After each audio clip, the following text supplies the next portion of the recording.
तू इम्तहान ना दे सका, परिणाम तुझको चाहिए। तू इम्तहान ना दे सका, परिणाम तुझको चाहिए। संसार में ना रम सका, तुझको अलख ही चाहिए। दूर जाना है मुसाफिर, आप मत घबराइए। ना ठिकाना, ना बिछाना, ना घर आना पाइए। तू इम्तहान ना दे सका, परिणाम तुझको चाहिए। यह रास्ता अति कठिन है, तू वज्र ही बन जाइए। तू आप कर मत फिकर, सारा रब को ही सौंपिए। तेरा कलेवा तू करे, मत आस जग से राखिए। तू ना किसी का हो सका, कोई न तुझको चाहिए। तू इम्तहान ना दे सका, परिणाम तुझको चाहिए। बंदा है वैरागी तुझे, ना नाम कोई चाहिए। तू दास हरि का सदानंद, भव सिंधु पार उतारिए। भव सिंधु पार उतारिए। बेटा आपको यही प्रार्थना करनी है, भव सिंधु पार उतारिए। ये परमात्मा भव सागर पार कराइए, संसार सागर पार कराइए, संसार के उस पार ले जाइए, संसार छुड़वाइए, अहंकार छुड़वाइए, मेरा मैं छुड़वाइए। इम्तिहान तो दे दिया, तो परिणाम तो अवश्य मिलेगा। इम्तिहान आप दे रहे हैं, परिणाम तो यूनिवर्सिटी या बोर्ड देगा। कर्म आपको करना है, परिणाम परमात्मा देगा। संसार में आपको अनुकूलता नहीं रही तो अलख अवश्य ही मिलेगा बेटा। संसार में आपको सफलताएं नहीं मिली तो अलख अध्यात्म अवश्य ही आपको मिलेगा। ये मुसाफिर, आपको दूर जाना है, घबराइए मत। आपका ठिकाना, बिछाना, घराना, ये यहाँ पर कोई महत्व नहीं रखता बेटा। यह रास्ता कठिन तो है, आप वज्र के समान बन जाइए, लेकिन फिक्र मत करिए, परमात्मा को सौंप दीजिए। अपनी रोटी आप कमाओ, जब के पास दुनिया के पास उसकी आशा मत रखो। आप किसी के नहीं हो सके, कोई आपका नहीं हो सकेगा।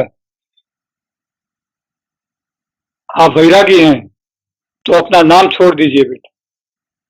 आप परमात्मा के दास हैं, परमात्मा के बालक हैं, परमात्मा के मित्र हैं। परमात्मा अवश्य ही आपको संसार पार कराएगा बेटा। उलझना नहीं है संसार में, यथासंभव संसार को सुलझाओ बेटा, आसानी से सुलझाओ। द्वैत में डरना नहीं है, द्वैत में खड़े नहीं रह जाना है। परमात्मा आपको दिशा दिखाएगा।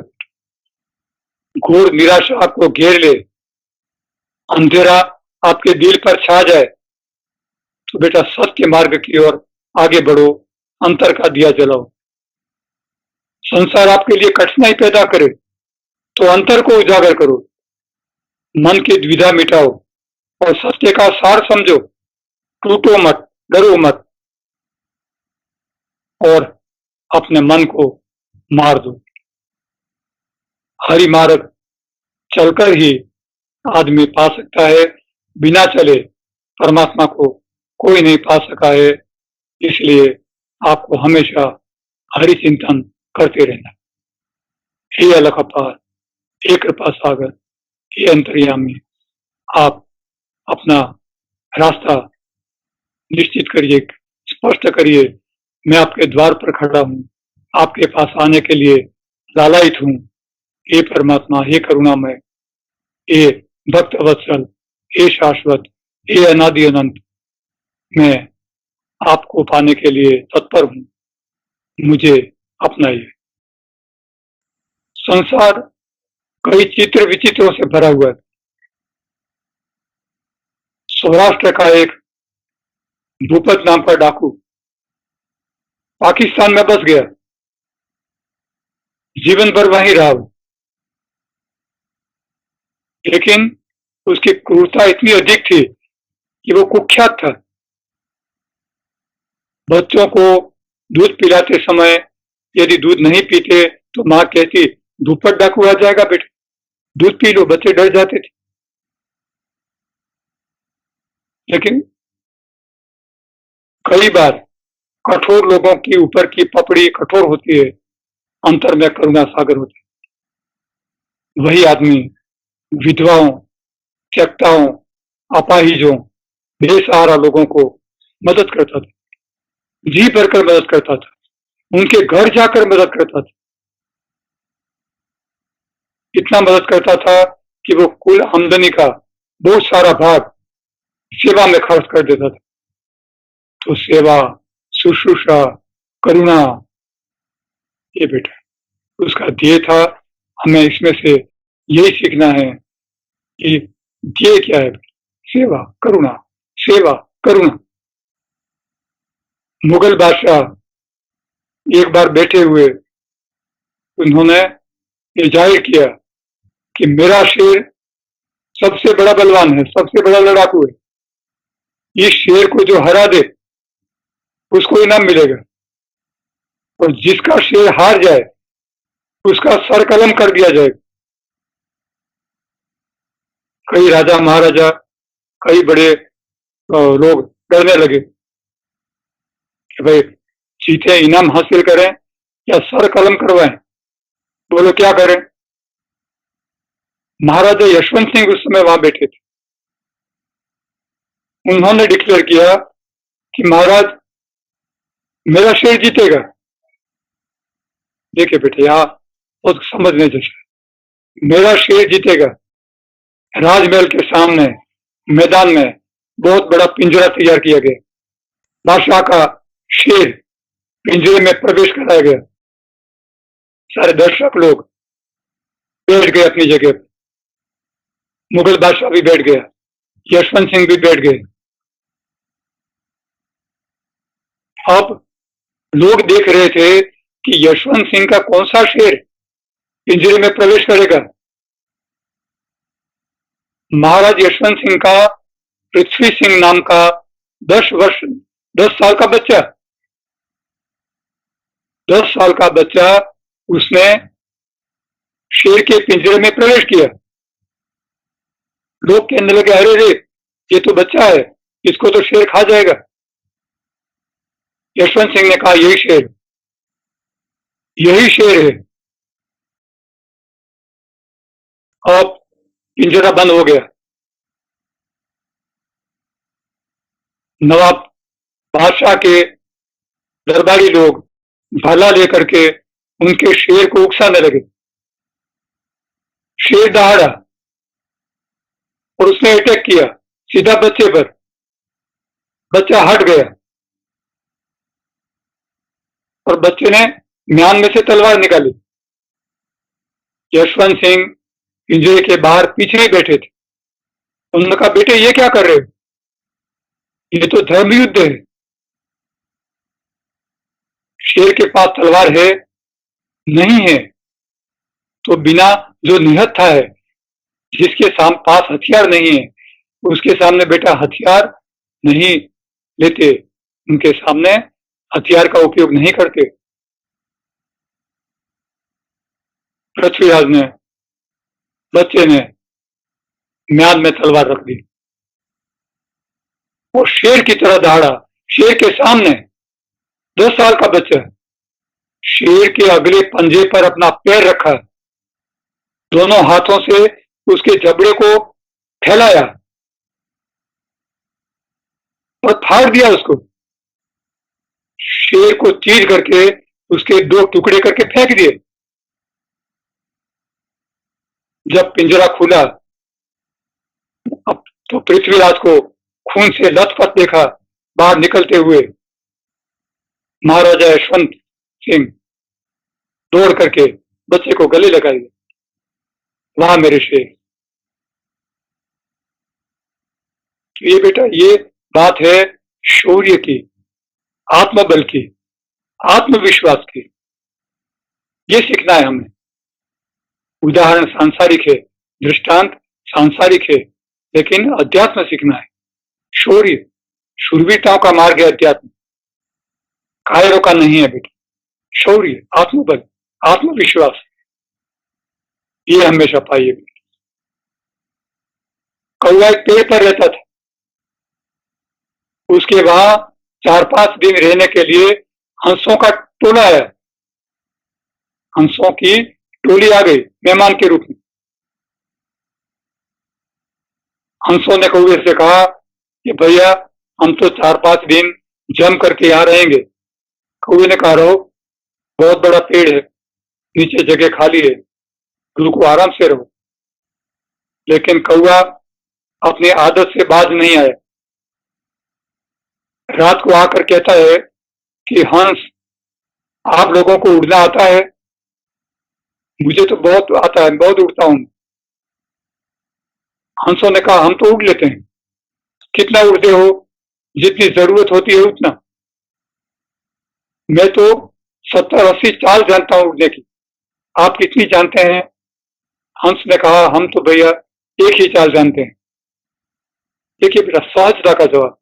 अहंकार संसार, कौवा संसार, हंस अध्यात्म आध्यात्मिक। तो संसार का जवाब आध्यात्मिक देता है। हम तो उड़ना जानते हैं, उड़ सकते हैं, बस कोई चाल नहीं जानते। फिर भी कौवे ने बहुत उकसाया, तो एक हंस से रहा नहीं गया। उसने अपने मित्रों से कहा, मित्रों इस कौवे को तो आज जवाब देना होगा। आप यहाँ रुको, मैं कौवे के साथ थोड़ा उड़ लेता हूँ। कौवा और हंस दोनों उड़े, 2-3 किलोमीटर उड़े। कौवा थकने लगा। हंस को तो पहाड़ों में, झीलों में बहुत उड़ने की आदत थी। कौवा नहीं उड़ सकता था, एक पेड़ से दूसरे पेड़, एक जंगल से दूसरे जंगल, ज्यादा नहीं उड़ सकता था।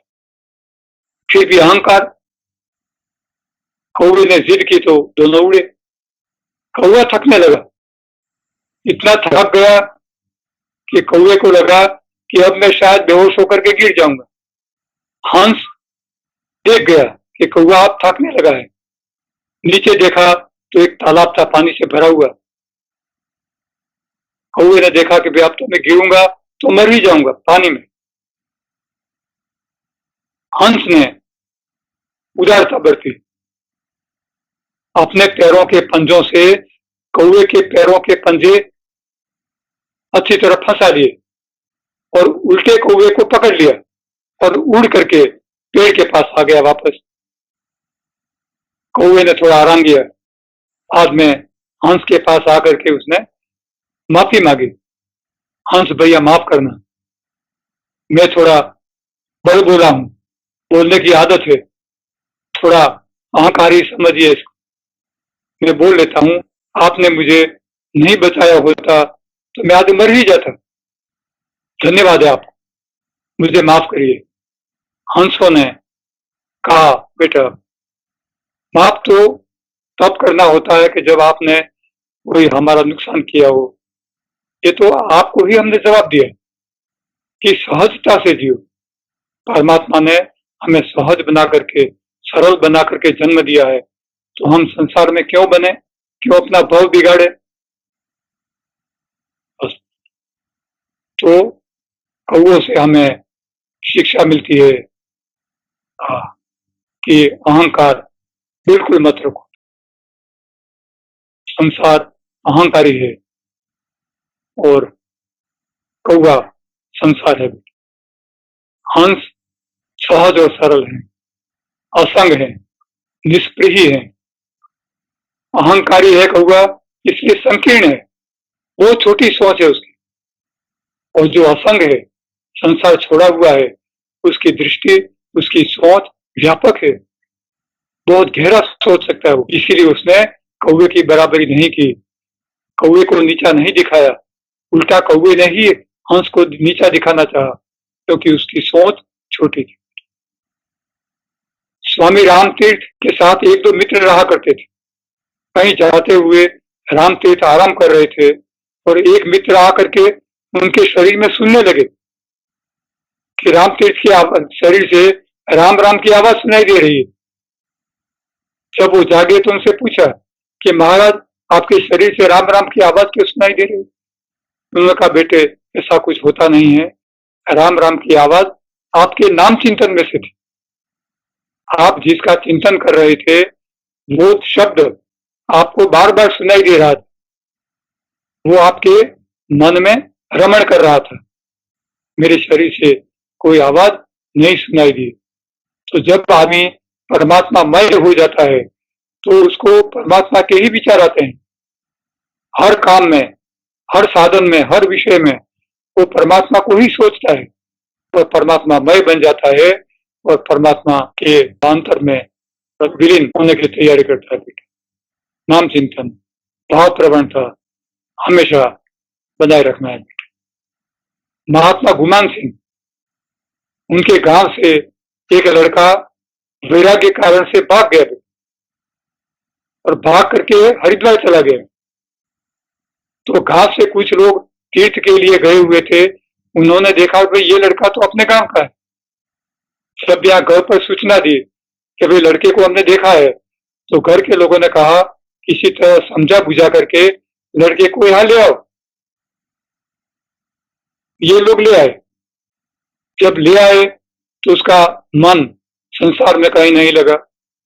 वो आधा वैरागी, वो आधा संसारी। तो लोगों ने देखा कि भाई महात्मा गुमान सिंह के पास ले जाएं। गुमान सिंह ने कुछ समझाना चाहा, वो समझा नहीं। गुमान सिंह ने कहा, बेटे ऐसा करो, एक बड़ा सा पत्थर ले आओ।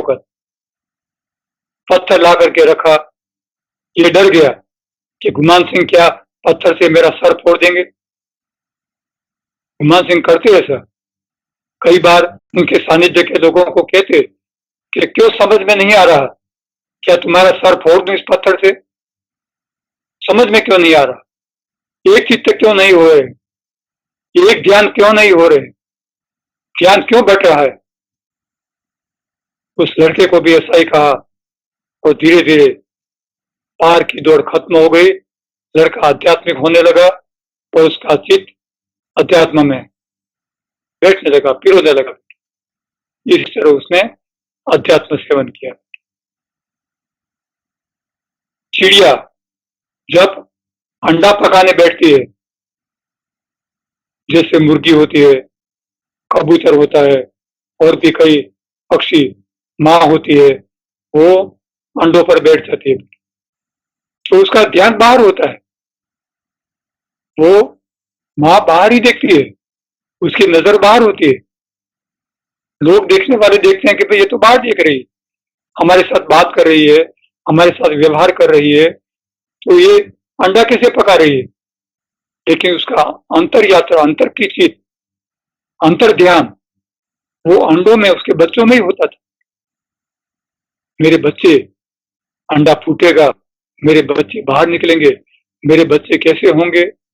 माँ का दिल है, वो हमेशा बच्चों में ही रहता था और वो हमेशा अपने ध्यान को कभी बाहर नहीं बैठाते। बाहर का ध्यान संसार में, अंतर ध्यान बच्चों में। इस तरह हम बाहर का ध्यान संसार के व्यवहार में और अंतर ध्यान अंतर में, परमात्मा में। इस तरह बेटा अपना अंतर हमेशा अपने ध्यान मग्न से के साथ जोड़ते रहिए। ध्यान और अंतर अलग नहीं होने चाहिए, ध्यान बंटना नहीं चाहिए। अंतर्गति रुक जाती है बेटा, संसार तो मिलता है लेकिन संसार आपके किसी काम का नहीं रहता। कई लोग आधे अध्यात्म में और आधे संसार में आ जाते हैं, अध्यात्म छोड़ देते हैं लेकिन संसार उसको नहीं पचता। तो ऐसे लोग न तो संसार सेवन कर सकते हैं न अध्यात्म सेवन कर सकते। पक्का ध्यान रखिए, संसार को छोड़िए और अध्यात्म को ही पाइए। नदी मछली से के कारण से है या मछली नदी के कारण से? दोनों किस कारण से है? यदि नदी न हो तो मछली क्या करेगी? मछली नहीं है तो बेटा नहीं, नदी क्या करेगी?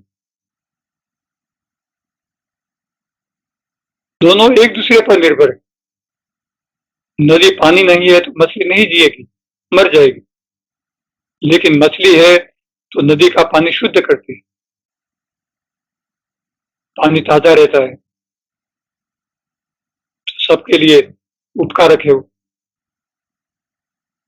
दोनों एक दूसरे के लिए उपकारक है। तो मछली और नदी के भाव से हमें अध्यात्म और संसार का सेवन करना। संसार में हमें रहना है, सांसारिकता हमारे बाह्य जीवन का आधार है, लेकिन अंतर हमारे जन्म का ध्येय है।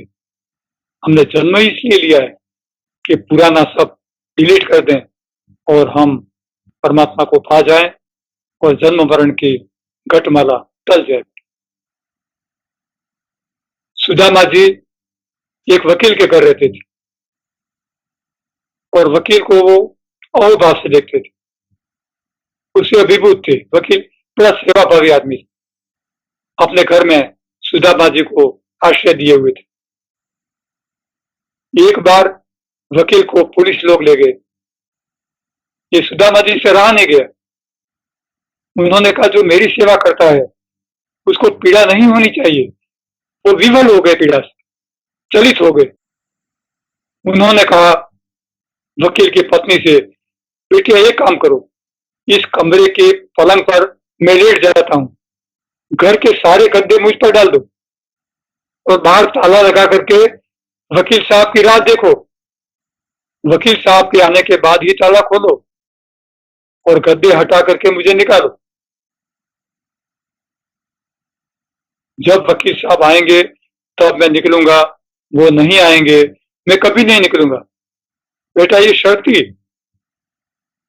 ये जो कहा हुआ है वो कभी नहीं भूलना है, इसको शर्त ही समझो। वकील की पत्नी ने हूबहू इसका अमल किया। दूसरे दिन वकील साहब आए, उन्होंने कहा भाई कुछ शंका थी इन लोगों को, उन्होंने मुझे लॉकअप में रखा हुआ था लेकिन बाद में निर्दोष होने पर छोड़ दिया। तो सदगुरु का काम है बेटा करुणा। सदगुरु हमेशा करुणाकर होते हैं। सेवा मिली है मित्रों से तो वो इतने अभिभूत रहते हैं, इतने वो करुणाशील हो जाते हैं कि मित्रों की पीड़ा कभी नहीं देख सकते। हो सके तो अपने शरीर पर ले लेते हैं, हो सके तो वो उससे छुड़वाते हैं और तकलीफ छूट भी जाती है। तो वकील साहब आए, गद्दों के नीचे से सुदामा जी को निकाला। बेटा इसमें सीखना है, टेक आप धारो से हो सकता है, आप जो धारो परमात्मा वही करेगा। परमात्मा आपके अंदर बैठा है, आपके अंतर में विराजमान है। टेक हट, जिद पकड़ो परमात्मा के लिए, संसार में नहीं, परमात्मा के लिए। हट अंतर भाव, अंतर का भाव ऐसा रखो कि परमात्मा मिलना ही चाहिए, क्यों नहीं मिले, और करूंगा करूंगा। जो आपके साथ में है, जो आपके स्वजन है या जो आपके आश्रित हैं, उनके प्रति आपकी करुणा होनी चाहिए। एक गर्भ श्रीमंत बुजुर्ग के 3 बेटे थे। तीनों बेटों को इस महानुभाव ने करोड़ों की संपत्ति बांट दी। 3 मकान दे दिए तीनों को, एक एक 3 गाड़ियां दे दी, उनके लिए 3 व्यवसाय भी खोल दिए, अपने लिए कुछ नहीं बचाया।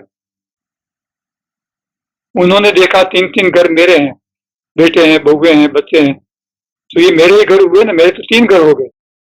एक घर टूटा, 3 घर हो गए। लेकिन विधि की वक्रता कुछ और ही थी। इन लड़कों ने मुड़कर नहीं देखा कि माँ बाप जिंदे हैं या मर गए। ये अकिंचन, ये गरीब माँ बाप, करोड़ों की संपत्ति होते हुए भी गरीब, ये माँ बाप किसी पेइंग गेस्ट की तरह किसी के घर मकान मालिक के वहां रहते और वहीं खाते थे। अब उनकी पत्नी वृद्धा बीमार हुई और बाला इंदौर में एडमिट हुई, पंचमहाल डिस्ट्रिक्ट, पैरालिसिस के पेशेंट हुए। ये लड़के 1.5-2 महीने में माँ बीमार होते हुए भी और उनको पता होते हुए भी एक भी बार जिंदे हैं या मर गए, माँ जिंदी है या मर गई, उनको पैसों की जरूरत है या नहीं है। और लोग आ गए, बेटे नहीं आए, पूछा तक नहीं। ये बेटा विधि की वक्रता है, भाग्य का लिखा होता है, भाग्य का लिखा होता है। ये संसार का कपट है बेटा, संसार का कपट है, संसार की पामरता है। इसको देखना है बेटा, मर्म है। संसार है नहीं ऐसा, सब ऐसे नहीं है, लेकिन इस चीज को मार्क करना है, मूल्यांकन करना है, अपने अंतर में इस मर्म को समझना है। किसी के साथ ऐसा हो सकता है। संसार कपट है, संसार पामरता है, किसी पर भरोसा मत करो बेटे।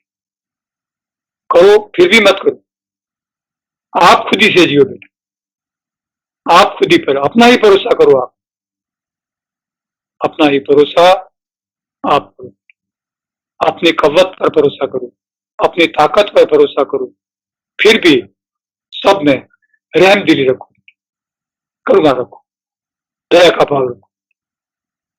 बस परमात्मा आपके साथ है, हमेशा आपके साथ है। बस थोड़ा अंतरा पढ़ना। एक ऐसी सफर करनी पड़ी ना फिर कभी, एक ऐसी सफर करनी पड़ी ना फिर कभी, एक ऐसा कर्म करना पड़े ना फिर कभी, जाग कर देखा न जग को, खोजते हरि को सभी, हरि जगत में है भला, ना जगत है हरि में कभी। सफर करो बेटा तो एक ऐसी करो कि जिंदगी में कभी सफर करनी ही ना पड़े। कर्म करो तो ऐसा करो कि जिंदगी में कभी कोई कर्म ना करना पड़े। जाग कर संसार को मत देखो, जागने के बाद संसार लुप्त हो जाता है, और जब संसार लुप्त हो जाता है तभी जागृति आती है, और संसार परमात्मा को खोजने लग जाता है। लेकिन परमात्मा अपने भीतर में है, यह नहीं जानता, और ये भी नहीं जानता कि परमात्मा में संसार नहीं है। जगत मुसाफिर खाना है, ना तू कायम रहने वाला, आए गए तू ले देकर, मतलब सौदा करने वाला। संसार मुसाफिर खाना है, आज है कल नहीं है। कोई जातक जो यहाँ दिख रहे हैं या नहीं दिख रहे, सारी सृष्टि में कल नहीं है, कायम कोई नहीं रहने वाला। आए गए, लिया दिया, ये सब मतलब का सौदा करने के लिए आदमी जन्म लेता है, और सौदा पूरा हो जाने के बाद चला जाता है। संसार माया में खेलने के लिए आता है, माया में अपना खेल दिखा करके चला जाता है। लेकिन जो सतपथ पाता है, सच्चा मार्ग अपनाता है, वो परमात्मा का प्यारा हो जाता है। तू ना समझ पाया हजार लाख बातें, सदगुरुओं ने हजारों लाखों बातें की, अध्यात्म की, परमात्मा की, लेकिन संसार नहीं समझ पाया। समझा न पाया कोई, खाकर अनेक लाते। सदगुरुओं ने, धर्माधिकारियों ने अनेक धर्म की, अध्यात्म की अनेक बातें की, संसार बेटा नहीं समझ पाया, नहीं समझ पाया। संसार ने उल्टी उनको पीड़ाएं दी, खाकर अनेक लातें, संसार की लातें खाकर भी कोई समझा नहीं पाया। जो एक बात ऐसी, वह कह न गए नाते, अपने नाते रिश्ते, एक ऐसी बात है जो कभी किसी को नहीं कह गए। परमात्मा नाते रिश्ते समाचार आने पर तुरंत अपने कंधे पर रुमाल डाल करके या अपनी तैयारी करके घर में कह करके आ जाते हैं, फला गुजर गया है, वहां जा रहा हूं, उठा करके स्मशान तक ले जाते हैं, कब्रिस्तान तक ले जाते हैं। ये सगे संबंधी हैं, लेकिन वो बात नहीं कहते जो एक बात सदगुरु कहता है। परमात्मा परमार्थ की बात कोई नहीं कहता, संसार स्मशान ले जाने की बात करता है। तुम गर्भ में छिपे अंडा काश तोड़ पाते, बहुत बड़ी बात कही गई। तुम गर्भ में छिपे, गर्भ यानी अंतर, अंतर जो नहीं दिखता उसको गर्भ कहते हैं। तुम गर्भ में छिपे, तुम अंतर में छिपे हुए, तुम परमात्मामय हो, परमात्मा की तरह अपने ही अंदर छिपे हुए अंडाकाश तोड़ पाते। यहाँ अंडा तोड़ने की बात यानी अंतर में जागने की बात है। तुम अपने आप जागृति पा सकते अपने पर, अपने आत्मा पर जो अनेक जन्मों के कर्मों के जो आवरण चढ़े हुए हैं, इन आवरणों को यानी अंडे को हटा करके, फोड़ करके तुम चाहते तो तुम गर्भ से, अंतर से बाहर निकल सकते थे बेटे, संसार को मिटा करके परमात्मा पा सकते थे। क्यों नहीं किया? रे जगत इतना बने कि सत्य पथ में मिट चले। ये संसार इतने ही बनो कि अपना सत्य पथ में मिट सको, जितना न मिट सको इतने मत बनो। कई बार लोग इतना बन जाते हैं कि मिटना मुश्किल हो जाता है, और अध्यात्म मिटने का मार्ग है। जगत में आना व जाना मुमुक्षु तेरा टले। ये मुमुक्षु परमात्मा मिल जाए, सदगुरु मिल जाए तो संसार में जन्म लेना और मृत्यु पाना टल जाए। जाग कर पल भर न सोवे, सहज जागृति ही मिले। जागा है तो फिर वो एक क्षण भी जिंदगी पर सोता नहीं, अखंड जागृत रहता है और सहज जागृत बन जाता है। स्वप्न में संसार में जीना अच्छा नहीं है, इससे तो मृत्यु ही अच्छी है। तिमिर में दुख भोग कर आदत सी तेरी पड़ गई, अंधकार में जीने की संसार को आदत पड़ गई है। आंखा आत्म प्रकाश में है, चौंधिया तेरी गई। आत्म प्रकाश में तुम्हारी आंख चकाचौंध हो गई है कि तुम अपने आप को नहीं देख सकते। सुख तुझको खोज ले, फिर दुख की पल टल गई। आज सुख, आप परमात्मा की प्रार्थना करो कि ये परमात्मा आप ही मुझे सुख दो, मैं किस सुख की खोज करूं, मुझे सुख कहीं दिख नहीं रहा संसार में, आप ही मेरे सुख हो। आप ही सुख के रूप में मैं आपका वर्ण करता हूं, आप मेरे अंतर में सुख रूप बस जाइए, मेरे अंतर में आप ही बैठ जाइए, मुझे सुख प्रदान करिए। एक चिंगारी उठी, साकार सृष्टि जल गई। अंतर में जागृति की एक चेतना उठी, एक चेतना ने अपना दृश्य जगत, संसार जो हमें आंख से दिखता है, जो नश्वर है और जो गलत है, खोटा है, झूठ है, उसको जला दो बेटा। अंतर की एक चेतना उठाओ और दृश्य जगत को जला दो। दुर्बुद्धि का कोई दाखिला लेकर न तू भटका करे। देखो बेटा, संसार में जन्म लिया है तो हर एक आदमी पाप पुण्य झूठ सत्य इसका भागी बनता है। कोई भी हो बेटा, वो उसका भागी बन ही जाता है, क्योंकि संसार में तभी वो जन्म लेता है। लेकिन सदगुरु कहते हैं कि आपने यदि कोई भूल की है तो उस भूल बार बार सुनाया मत करो, दोहराया मत करो और उससे दुखी भी मत बनो। मत एब से उपजे कर्म की दास्तां कहता फिरे। हमसे यदि कोई गलत काम हो गया है तो उसकी दास्तान बार बार कहा मत करो, उसको बार बार अपने अंतर में मत लाओ, उसको डिलीट करो बेटा, उसको अपने अंतर से, अपने मन बुद्धि से हमेशा के लिए निकाल दो, मिटा दो।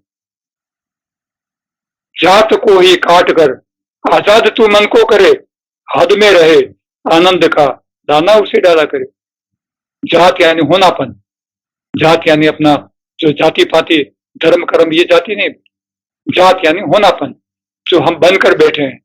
मैं स्त्री हूं, पुरुष हूं, माँ हूं, बाप हूं, भाई हूं, बहन हूं, छोटा हूं, बड़ा हूं, गोरा हूं, काला हूं, मैंने लिखा, सोचा, बोला, ये सब जितनी भी अपना होनापन है वो जात है। ये जात को काट कर निकाल दो और उससे आजाद हो जाओ और हद में रहो, हद में रहो, अपनी लिमिट में रहो। और जो असत्य है उसको भी जब तक हम सत्य को नहीं पाए तब तक उसको आनंद का दाना डाले करो कि वो भी जिंदा रहे। आनंद का दाना, उसको आनंद कराया करो बेटा, मन बुद्धि को भी थोड़ा आनंद दो, उसको आनंद प्राप्त कराओ, जिससे वो तब तक बना रहे जब तक हम उसको मिटा न दें। भूल कर क्या फायदा, उस याद को दफना यहीं। बहुत पुरानी यादों को बेटा याद नहीं रखना है, उसको यहीं डिलीट कर दो। मत सो अगोरी तू कभी, अब फासला कुछ है नहीं। आपका जागृति के बीच में बहुत फासला नहीं है, तभी आप सानिध्य में हैं। इसलिए आप सोचिए, आपका बहुत बड़ा अंतर फासला नहीं है। था नदी में बह गया, जो संसार, जो दुराचार, जो भी पामरता थी वो तो नदी में, यानी सांसारिकता में बह गए। कुछ रंज उसका है नहीं, उसका कोई रंज अपने मन में बिल्कुल मत रखो। मतलब जगत के वास्ते, उसमें अलग का कुछ नहीं। संसार और अध्यात्म को अलग अलग गिने। संसार में यदि कोई भूल की है तो उसको आध्यात्मिक भूल मत मानिए, उसको संसार में ही छोड़ दीजिए और अध्यात्म का रास्ता अपनाने पर अध्यात्म की शुरुआत एक से करिए। 1 2 3 4 एक से करिए। संसार पाना कठिन जब तू अंतरे के पास है। जब आप अंतर के पास हैं तो संसार पाना कठिन है, आपको संसार छूट जाता है बेटा। अलख तेरा दूर जब संसार तेरे पास, लेकिन आप संसार में रचे पचे हैं तो अलख यानी सत्य आत्मा आपसे बहुत दूर है। क्या गजब की दास्तां, वीरान तो होता नहीं, हमें वीरान होना है। हमें अपने अंतर की मन बुद्धि की आबादी मिटा देनी है। मन जब तक आबाद है, अंदर कई विचार, विचारों से आबाद, कुंठाओं से आबाद, छोटे मोटे कर्मों से आबाद, इनको डिलीट करना है। क्या गजब की दास्तां, वीरान तो होता नहीं, आबाद तेरा रास्ता, ना कोई मंजिल में कहीं। मन की बुद्धि की आबादी मंजिल में, परमात्मा के पाने के रास्ते में कहीं कोई उपयोगी नहीं, व्यर्थ है वो, निकाल दीजिए उसे। फूल से ही मर गया, तलवार से भी ना मरा। कई बार अपने मन की कई कुंठाएं एक छोटे से आघात से, छोटी सी सूचना से, छोटे से मर्म से निकल जाती है। और कई बार बड़ी बड़ी बातें, बड़ी बड़ी कुंठाएं, बड़ी बड़ी भूलें तलवार से भी नहीं मरती, बहुत बड़े प्रयत्न करने के बाद भी नहीं जाती। कूल सरोवर का कभी स्नानार्थियों से ना भरा। तालाब का किनारा जहां लोग स्नान करने के लिए आते हैं तो आते हैं और चले जाते हैं, काल के लिए कोई वहां नहाने के बाद खड़ा नहीं रहता। तो संसार में इस तरह से आना है और जाना है जिस तरह तालाब पर या नदी के घाट पर लोग नहाने के लिए आते हैं। आए, नहाए, अपना मैल धो दिया और चले गए। संसार में आए, नहाए, अध्यात्म से, सदगुरु के सानिध्य से नहाए, सत्य के अंतर के मर्म से नहाए, अंतर्वाणी से नहाए और नहा करके अपना मैल सदगुरु के चरणों में छोड़ करके वे चले गए, संसार छोड़ दिया। आए गए संसार ने, कायम नहीं कुछ भी तरह। संसार में आने और जाने में कायम कुछ भी नहीं मिला। संसार से आपको कुछ नहीं मिला। आए गए, खाली हाथ चले गए। सहजता से जो जिया वह अमर होकर ही मरा।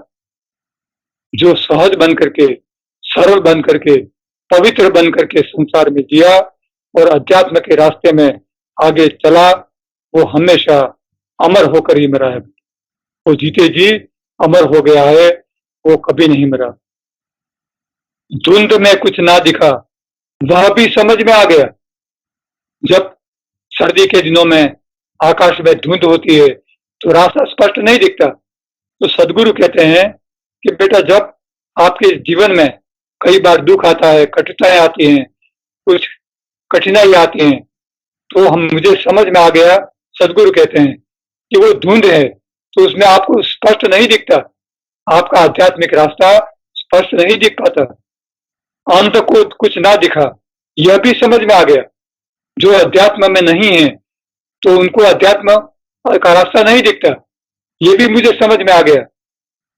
देख अंतर आंख से सब कुछ समझ में आ गया, मुझे यह भी समझ में आ गया। सदगुरु कहते हैं कि जिन्होंने अंतर की आंख खोल दी है तो अंतर की आंख से जो देखते हैं वो सब कुछ देख पा रहे हैं। यह भी मैं देख रहा हूं, जिसने न खोजा आपको धोखा वही फिर खा गया। सदगुरु कहते हैं ये तीनों चीजें वाजिब हैं, यथार्थ हैं, अपनी जगह बराबर हैं, लेकिन जिसने परमात्मा की खोज नहीं की वो अपने जीवन में असफल रहा, अपने जीवन में हमेशा धोखा खा गया। जिसने परमात्मा को नहीं खोजा, क्यों नहीं खोजा? परमात्मा को जीते जी क्यों नहीं खोजा? आपने अपने जीवन का मर्म नहीं समझा, जन्म और मरण का मर्म नहीं समझा। आए, व्यर्थ का समय बर्बाद किया, खाली हाथ आए, खाली हाथ चले गए। अहंकार के नरक में नरक प्राप्त करके चले गए। क्या ले गए? इच्छाएं।